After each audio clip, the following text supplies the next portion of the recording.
Hello दोस्तों, आपका स्वागत है आपके अपने यूट्यूब चैनल एचएससी इन्फॉर्मेशन में। आज हम इस वीडियो में बात करेंगे इंस्पेक्शन ऑफ हाइड्रा।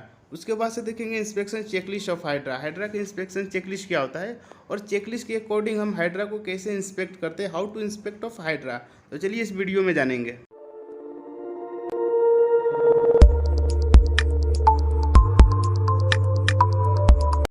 सबसे पहले देखेंगे इंस्पेक्शन ऑफ हाइड्रा। हाइड्रा का इंस्पेक्शन हम कैसे करते हैं अकॉर्डिंग टू इंस्पेक्शन चेकलिस्ट। तो सबसे पहला जो पॉइंट है, नेम ऑफ साइट।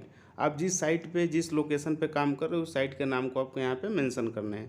उसके बाद से मेक या मॉडल नंबर, जो हाइड्रा का मेक या मॉडल नंबर है वो आपको यहाँ पे मेंशन करना है। उसके बाद से आइडेंटिफिकेशन या रजिस्ट्रेशन नंबर जो हाइड्रा का वो आपको यहाँ पे मेंशन करना है।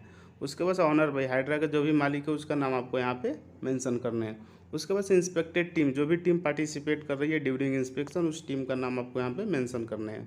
उसके बाद जिस डेट को आप इंस्पेक्शन कर रहे हो उस डेट को यहाँ पे आपको मेंशन करना है। अब हम देखेंगे कौन कौन से पॉइंट को चेक करते हैं हाइड्रा में। तो जो सबसे पहला पॉइंट है, हुक एंड हुक लेच को चेक करना है। जो हाइड्रा के हुक होता है और उसका हुक लेच होता है उसको चेक करना है, उसकी कंडीशन ओके है तो यहाँ पे आपको ओके लिख देना है। उसके बाद से 2 नंबर जो पॉइंट है, ओवरहोस्ट लिमिट स्विच। जो हाइड्रा के हुक में लिमिट स्विच लगा रहता है वो कट ऑफ हो रहा है नहीं हो रहा है उसको चेक करना है, ओके है तो यहाँ पे आपको ओके लिखना है।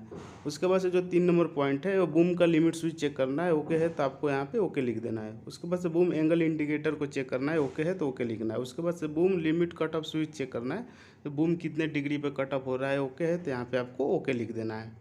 उसके बाद से जो 6 नंबर पॉइंट है, बूम लोअरिंग मैकेनिज्म, जो बूम का मैकेनिज्म है उसको चेक करना है, ओके है तो आपको यहाँ पे ओके लिख देना है। उसके बाद से 7 नंबर जो पॉइंट है, कंडीशन ऑफ बूम, बूम की कंडीशन को आपको चेक करना है, गुड कंडीशन में है, कोई डिफेक्ट नहीं है, कोई क्रैक नहीं है तो आपको यहाँ पे ओके लिख देना है।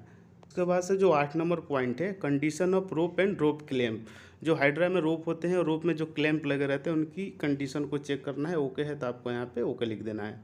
उसके बाद से जो 9 नंबर पॉइंट है, नंबर ऑफ लोड लाइन। जो हाइड्रा का हुक होता है उसमें रोप आता है ऊपर से पुली थ्रू हुक में, तो उसको हम नंबर्स ऑफ लोड लाइन बोलते हैं। उसकी कंडीशन चेक करनी है और कितनी नंबर्स ऑफ लोड लाइन है वो चीज़ को चेक करके यहाँ पे आप रिमार्क्स में 4 नंबर्स ऑफ लोड लाइन है तो 4 लिख देंगे। कंडीशन चेक करना है, ओके है तो आपको यहाँ पे ओके लिखने हैं। उसके बाद से जो 10 नंबर पॉइंट है, size and condition of ceiling. Ceiling की जो साइज है और उसकी कंडीशन है उसको चेक करना है, ओके है तो ओके लिख देना है। क्या साइज है उसको रिमार्क्स में आपको लिख देना है। उसके बाद से 11 नंबर जो पॉइंट है, स्विंग ब्रेक एंड लॉक को चेक करना है, ओके है तो ओके लिखना है। उसके बाद से जो 12 नंबर पॉइंट है, प्रोपल ब्रेक एंड लॉक। इसको प्रोपल जो ब्रेक होता है और लॉक होता है उसको चेक करना है, ओके है तो ओके लिखना है। उसके बाद से जो 13 नंबर पॉइंट है, वेस्ट ब्रेक एंड लॉक, उसको चेक करना है, ओके है तो ओके लिखना है। उसके बाद से जो 14 नंबर पॉइंट है, बूम ब्रेक और लॉक जो होता है, बूम का ब्रेक या लॉक उसको चेक करना है, ओके है तो आपको सिंपली यहाँ पे ओके लिख देना है। उसके बाद से 15 नंबर जो पॉइंट है, मेन क्लच चेक करना है आपको, ओके है तो आपको यहाँ पे ओके लिख देना है। उसके बाद से जो 16 नंबर पॉइंट है, condition of crawler like track pad, track roller, proper chain. ये जो होता है वो क्रॉलर क्रेन में होता है, जितना भी क्रॉलर क्रेन होता है ना उसमें आता है, तो आपको यहाँ पर सीधा नॉट अप्लीकेबल लिख देना है। उसके बाद से 17 नंबर जो पॉइंट है, लीकेज इन हाइड्रोलिक सिलेंडर। जो उसकी सिलेंडर है उसकी कंडीशन को चेक करना है, कोई लीकेज है नहीं है, अगर नहीं है तो आपको यहाँ पे ओके लिखने हैं। उसके बाद 18 नंबर जो पॉइंट है, leakage of diesel oil lubricant. Diesel oil होता है कोई भी लुब्रिकेंट जो पाइप हो गया है वो सबको चेक करना है, ओके है तो आपको ओके लिखना है। उसके बाद से जो 19 नंबर पॉइंट है, condition of battery and lamp. Battery की और जो लाइट होती है उसकी कंडीशन चेक करनी है, ओके है तो ओके लिखना है। उसके बाद से 20 नंबर जो पॉइंट है, guard of moving and rotating part. जो भी रोटेटिंग पार्ट है उसके ऊपर गार्ड है नहीं है वो चीज़ आपको चेक करना है, ओके है तो ओके लिखना है। उसके बाद से 21 नंबर जो पॉइंट है, वो लोड चार्ट प्रोवाइड है कि नहीं है। लोड चार्ट क्या होता है, लोड चार्ट के अकॉर्डिंग हम कभी भी कोई लिफ्टिंग करने जाते हैं तो हम उसमें देखते हैं कि इतना मीटर रेडियस पे उसका SWL कितना बन रहा है, कितना हमको लिफ्ट करना है, ये सब चीज़ लोड चार्ट में मेंशन रहता है। तो ये चीज़ आपको चेक करना है, ओके है उसमें प्रोवाइड किया गया है तो आपको ओके कर देना है। बस हम देखेंगे जो 22 नंबर पॉइंट है, कंडीशन ऑफ टायर। जो हाइड्रा है उसकी टायर की कंडीशन चेक करना है, ओके है तो आपको ओके लिख देना है।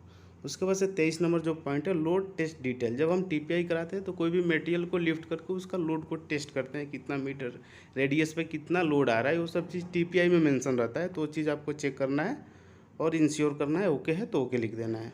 उसके बाद से जो 24 नंबर पॉइंट है, ऑपरेटर फिटनेस और लाइसेंस। ऑपरेटर का फिटनेस और लाइसेंस चेक करना है और लाइसेंस वैलिड होना चाहिए, ये सब चीज़ ओके है तो ओके लिखना है। उसके बाद से 25 नंबर जो पॉइंट है, फर्स्ट एड बॉक्स हाइड्रा में होना चाहिए, ओके है तो आपको यहाँ पे ओके लिख देना है।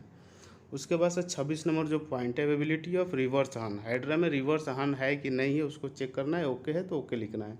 उसके बाद से 27 नंबर जो पॉइंट है अवेबिलिटी ऑफ फायर एक्सटिंग्विशर, आपको चेक करना है हाइड्रा के केबिन में फायर एक्सटिंग्विशर है या नहीं, अगर है तो आपको ओके लिखना है। उसके बाद से जो 28 नंबर पॉइंट है फंक्शनिंग ऑफ SLI, आपको SLI चेक करना है वो फंक्शनल है नहीं है, कैलिब्रेटेड है नहीं है, प्रॉपर लोड बता रहा है नहीं बता रहा है, ये सब चीज़ चेक करना है। SLI का मतलब है सेफ लोड इंडिकेटर।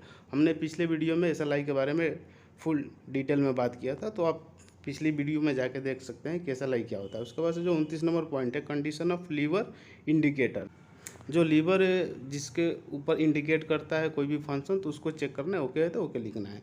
उसके बाद से 30 नंबर जो पॉइंट है हर्न फंक्शनल, जो भी हर्न है उसकी फंक्शनल आपको चेक करना है, प्रॉपर फंक्शन कर रहा है नहीं कर रहा है, अगर ओके है तो ओके लिखना है। उसके बाद से 31 नंबर जो पॉइंट है डेडिकेटेड हेल्पर अवेलेबल, कभी भी हाइड्रा के साथ एक हेल्पर अवेलेबल एनी टाइम होना चाहिए। ये सारी चीज़ें हम चेक करते हैं। उसके बाद से यहाँ पे P&M इंजीनियर का साइन होता है, यहाँ HSE मतलब हेल्थ सेफ्टी इन्वायरमेंट, जो जिसको सेफ्टी इंजीनियर बोलते हैं उनका साइन होता है। देन इससे हम चेकलिस्ट को सबमिट करते हैं। तो आई होप कि आप समझ गए कि हाइड्रा का इंस्पेक्शन अकॉर्डिंग टू चेकलिस्ट के अनुसार हम हाइड्रा का इंस्पेक्शन कैसे करते हैं। तो thank you so much for watching my video.